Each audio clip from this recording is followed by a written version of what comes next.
Tonight, the continued uncertainty for passengers, even after a tentative deal between WestJet and its mechanics.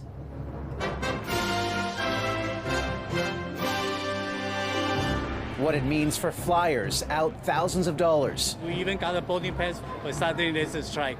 The route to refunds up in the air. We don't know yet what kind of compensation people are going to be getting. Millions celebrate Canada's 157th birthday as a Newfoundland soldier killed on a French battlefield more than a century ago is finally laid to rest here. Our son is now home. And the frightening crash on Parliament Hill. A skydiver injured. Plus, a Supreme Court ruling grants the former U.S. president partial immunity from criminal prosecution. And Hurricane Beryl churns through the Caribbean. The floods are coming in. The powerful Category 4 storm gaining steam and smashing records.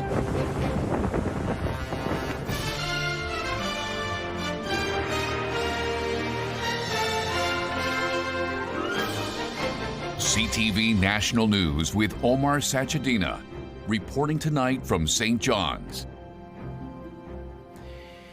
Good evening, everyone. We are just a few kilometers from Cape Spear, North America's easternmost point and home to the first sunrise on the continent. But even as Newfoundlanders again celebrated the dawn of a new day and the future on Canada's birthday, they also reflected on a tragic past. We will have more on that story in just a moment, but we begin tonight with a tentative deal in a strike that has snarled travel plans for tens of thousands of travelers on this holiday weekend. Despite the agreement between WestJet, Canada's second largest airline, and its mechanics, the company says returning to business as usual flying will take time and further disruptions over the coming week. CTV's Kamal Karamali starts us off with what that means for passengers on the move during one of the busiest times of the year and the fight to get reimbursed. Things are rolling along faster than they have all long weekend for WestJet passengers, but problems are still mounting. As a traveller, it's a bit disconcerting. A backlog of WestJet customers frantically trying to hop onto a flight. So we totally abandoned. So we booked American Airlines to go home. Have no choice. The strike by the aircraft's mechanic union began Friday. 2 days after they walked off the job, a tentative deal was struck Sunday night that will see mechanics get a more than 15% wage bump right away, with incremental increases for the next 5 years. We're trying to improve the lives of the men and women that keep your airplane safe. It was never our intent to disrupt anyone's travel plans. WestJet says it was forced to park over 100 planes and canceled more than 800 flights over the weekend while its mechanics walked out. The company says an estimated 100,000 passengers were affected. There are protections in the Passenger Bill of Rights, and I know that the airline will do its best to make sure that people get to where they need to go and that they will be compensated. But travelers say it's been a struggle. So I feel like we've been completely stranded. Steve Edley and his family stuck in Puerto Vallarta after their flights were canceled. They had to buy tickets with another airline, not knowing if WestJet will reimburse them. And it was about $1,800 Canadian for each passenger, and there's 5 of us, so that's quite a bit of money. And for those trying to reach WestJet's customer service line, due to high call volumes, we're unable to take your call at this time. No one was responding. The reason that WestJet feels that they can get away with this is because the federal government, the Canadian Transportation Agency, is turning a blind eye to this type of behavior. Passenger rights advocates say the chaos from the strike action highlights the many holes in Canada's Passenger Bill of Rights. WestJet could be fined for this type of behavior at a current rate, $25,000 per incident, per violation, per passenger. But the government is not issuing those fines. Passenger rights advocates say travelers need to email WestJet with receipts to give the company 30 days for reimbursements. If not, they can take them to small claims court. Omar. All right, Kamal Karamali at Toronto's Pearson International Airport tonight. Kamal, thank you. Here in Newfoundland and Labrador, July 1st is a day when sorrow and joy have long coexisted. Canada Day celebrations take place after morning ceremonies to mark Memorial Day in the province, to honor the service and the sacrifice of the Royal Newfoundland Regiment in the First World War. But this year was different, as a son who made the ultimate sacrifice in France was finally reinterred on home soil. Here's CTV's Garrett Barry.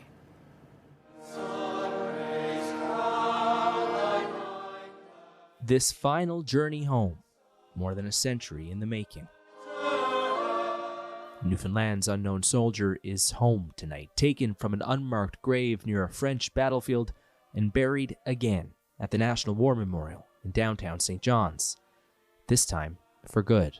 For the families of Robert Mercer, Aidan Devereaux, Aubrey Parsons, Frederick White,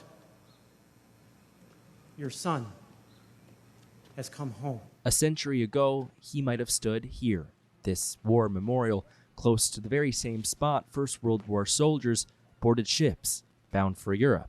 Thousands of Newfoundlanders and Labradorians volunteered to fight overseas, and more than 1,700 of them died in the First World War. This unknown soldier represents the more than 800 that were buried in unmarked graves, their identities lost in the war's chaos. What makes Canada the best country in the world is its people. But this country didn't happen by accident, and it won't continue without effort.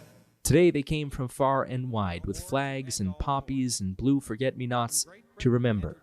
May we live together peacefully, one with another, wall with all.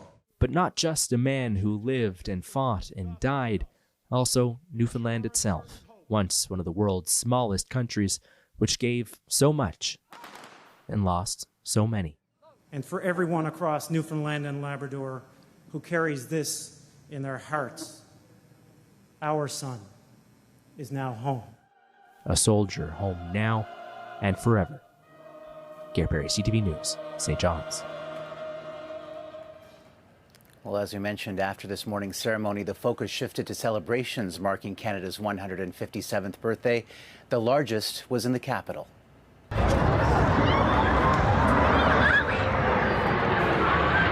The Royal Canadian Air Force marked its 100th anniversary with its largest flypast in 2 decades, featuring more than 40 past and present aircraft in what the RCAF called a parade in the sky.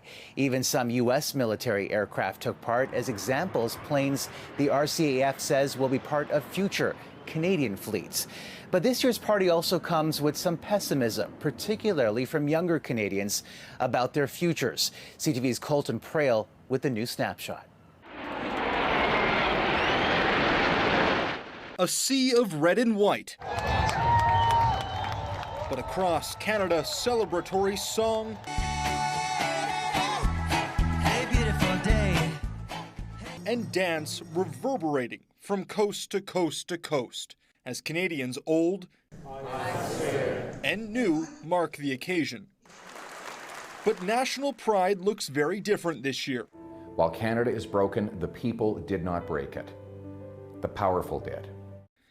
New polling shows 70% of Canadians agree the country is broken, and fewer are attending Canada Day celebrations. It's not just people feeling that the country is broken, but the general decline in everything that relates to elements of Canadian pride. For younger generations, the rising cost of living means faith they can have the same opportunities as their parents while staying in Canada is faltering.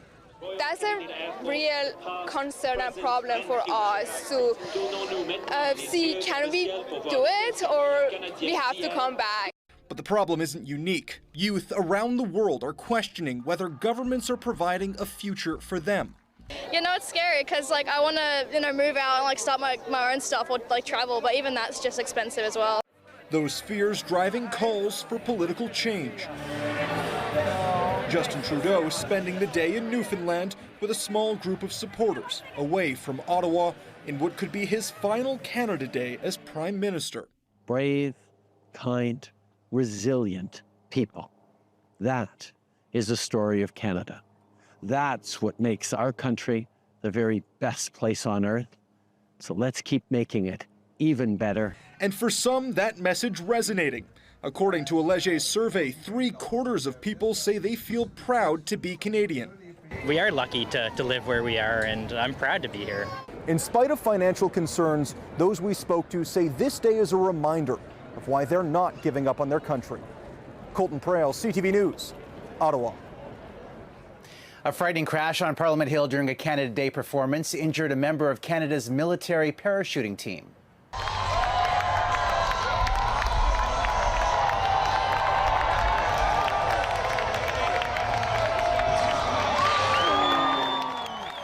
The skydiver was seen approaching the crowded landing zone. Ottawa paramedics say the skydiver hit a cement pillar and suffered serious but non-life-threatening injuries and is in hospital in stable condition.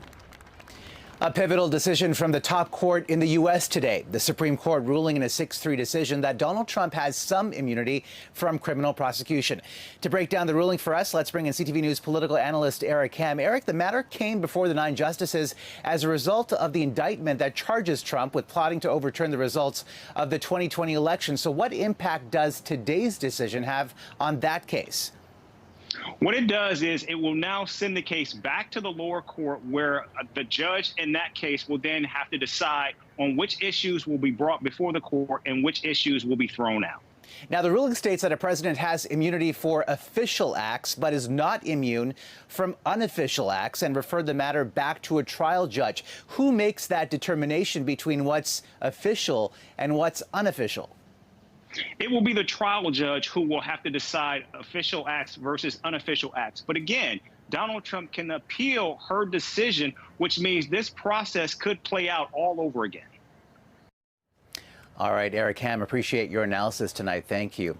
Both Donald Trump and Joe Biden reacted swiftly to the Supreme Court ruling. Trump taking to Truth Social, calling the decision a big win for our Constitution and democracy. President Joe Biden, though, had a very different take. Here's what he had to say. No one is above the law, not even the President of the United States. With today's Supreme Court decision on presidential immunity, that fundamentally changed.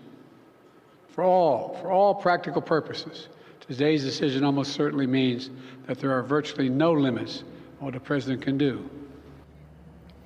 Israel is ordering Palestinians to flee part of Gaza's second largest city, an indication that troops are likely to launch another ground assault in the region. Civilians living in eastern Khan Yunis fled with their belongings today. Many had only recently returned to the city to escape intense fighting in Rafah.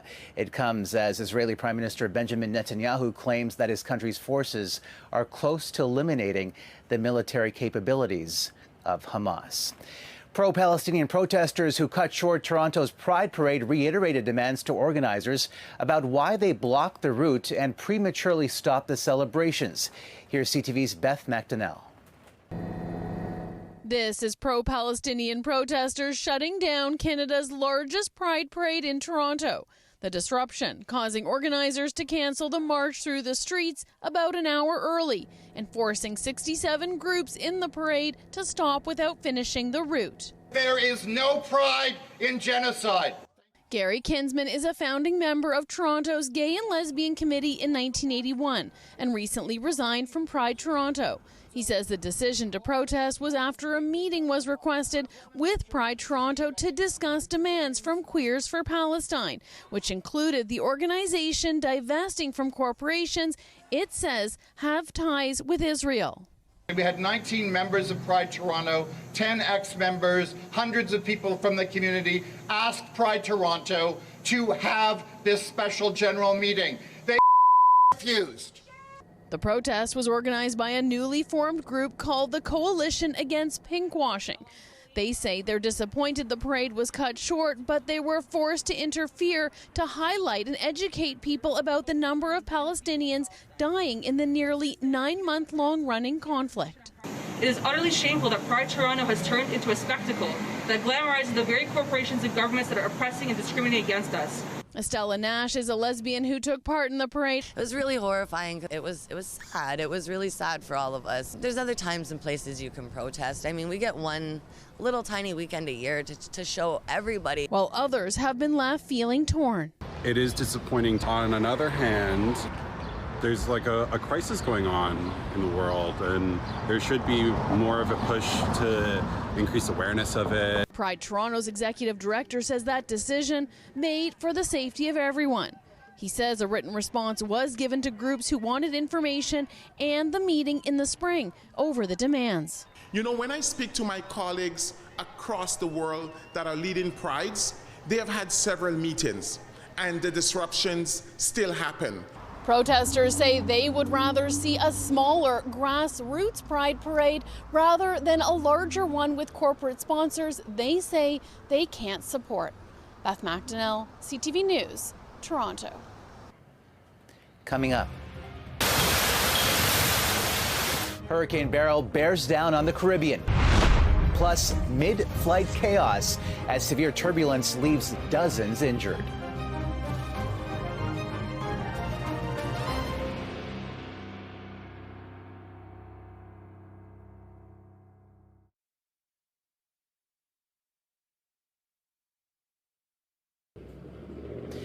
A dangerous and powerful hurricane is lashing the Caribbean tonight after making landfall on the island of Cariaco. Winds up to 240 kilometers per hour and heavy rain pummeled the island. Floodwaters swallowing streets and high tides inundating coastal properties across the region. Hurricane Beryl, a Category 4, is the most powerful storm to ever form in the Atlantic this early in the season. Warmer than usual water temperatures are being blamed. At least 30 people have been injured, some suffering cranial fractures during severe turbulence on an Air Europa flight from Spain to Uruguay. Passengers were thrown around the cabin, one man remarkably ending up in an overhead locker. Another was carried off the plane in a stretcher after the flight was forced to make an emergency landing in Brazil. At least 325 passengers were on board at the time. It comes after severe turbulence on a Singapore Airlines flight in May left one person dead and many others injured.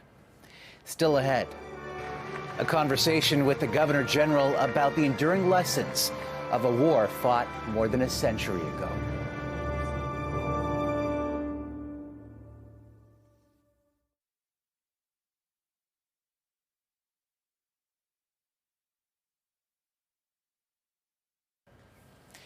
Welcome back to St. John's, where past and present collided today in a touching tribute to Newfoundland's unknown soldier.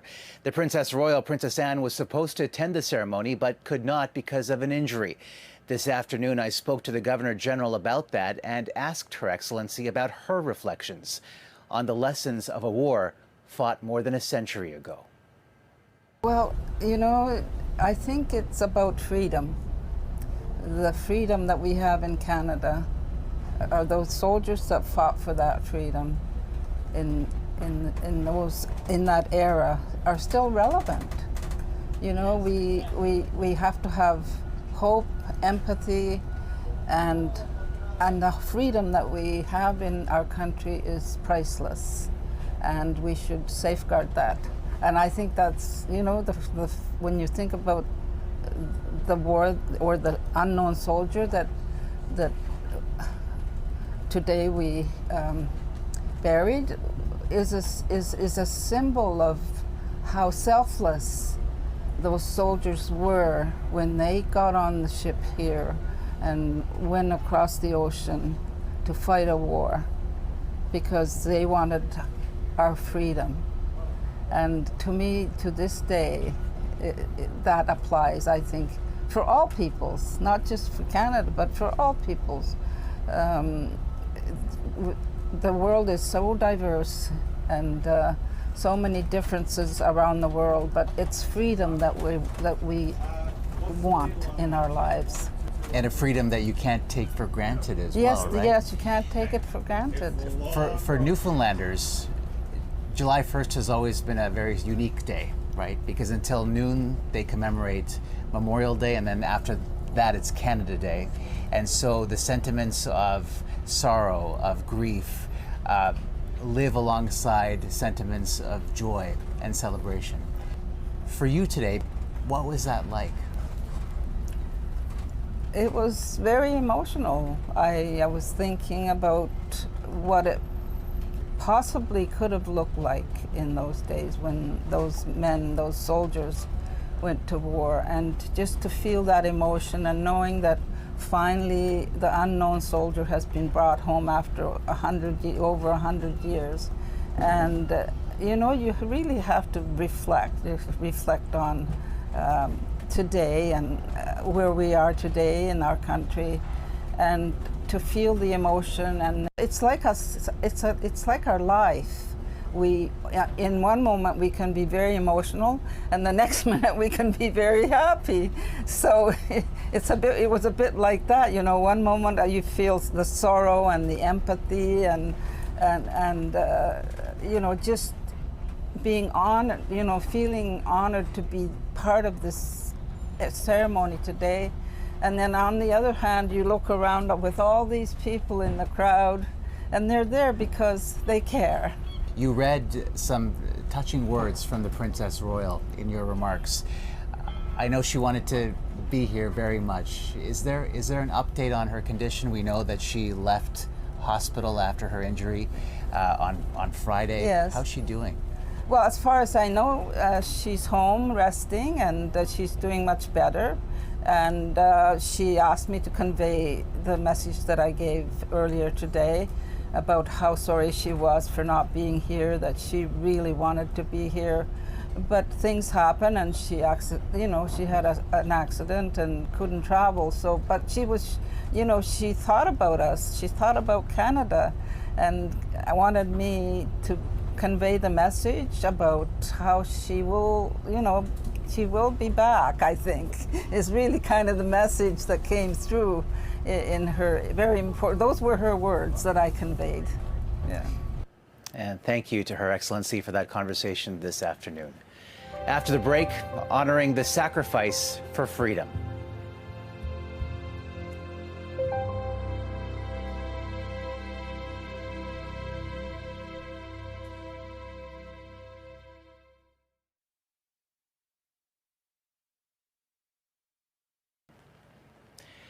The story of a country as vast, varied, and diverse as ours is never finished. But today's birthday, a reminder of just how far we have come. From all of us at CTV National News, happy Canada Day and good night. Well, this is just a meadow, like so many that you know, where boys and girls played soldier in the sunny long ago. Oh no, I'm not a hero, no more or less than you. Well, I'm just like all the others who did what we had to do. So sing me a song when the fields are in flower, and I'll never lie here alone. And love will bring me across the water and into the arms of home, into the arms of home.